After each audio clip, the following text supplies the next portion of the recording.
Alors aujourd'hui, on va parler de la pré-travail en voix et pas des travaux à la maison. On laisse pas trop de mou. Et après j'envoie. Aujourd'hui, on va voir comment se concentrer sur l'action. C'est un processus un peu psychologique et mental, mais qui est nécessaire parfois pour se sentir bien, se sentir à l'aise quand on part dans une voie qui nous stresse. Je vous propose 3 petits conseils pour améliorer votre condition mentale quand vous attaquez à un objectif ou une performance. Donc astuce numéro 1, pour se préparer avant une performance, il faudrait arriver à accepter ses émotions.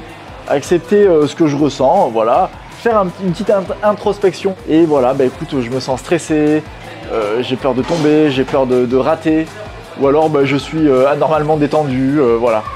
Accepter comment on se ressent et après on va agir. Pas que ça soit quelque chose qui vienne nous parasiter. On essaye ah non, c'est pas bien, je le mets de côté. En fait, c'est comme ça, il faut juste l'accepter. On est stressé. Ok, on fait avec. Maintenant, on a des petits outils pour nous déstresser et nous focaliser sur l'action, qu'on va voir dans l'astuce numéro 2 et numéro 3. Mais la première étape, c'est vraiment d'accepter ce qu'on ressent.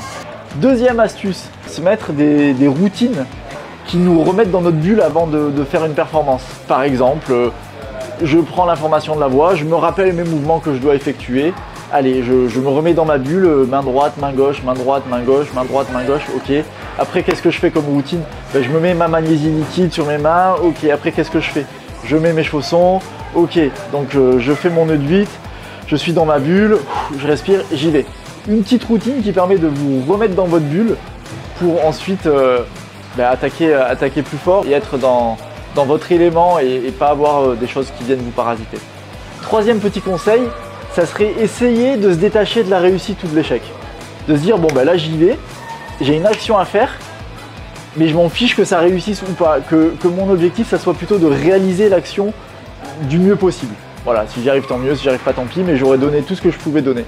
Et ça permet un peu de se détacher de la pression de l'échec ou de la réussite. Se dire, la main droite, la main gauche, la main droite, là je sais, à tel moment ça va être dur pour ça et je vais essayer de continuer, je vais essayer de me battre. Après j'arrive au repos, voilà, je serai un peu sauvé. Donc je sais que je dois effectuer ça, j'y vais. J'oublie vraiment la réussite ou l'échec.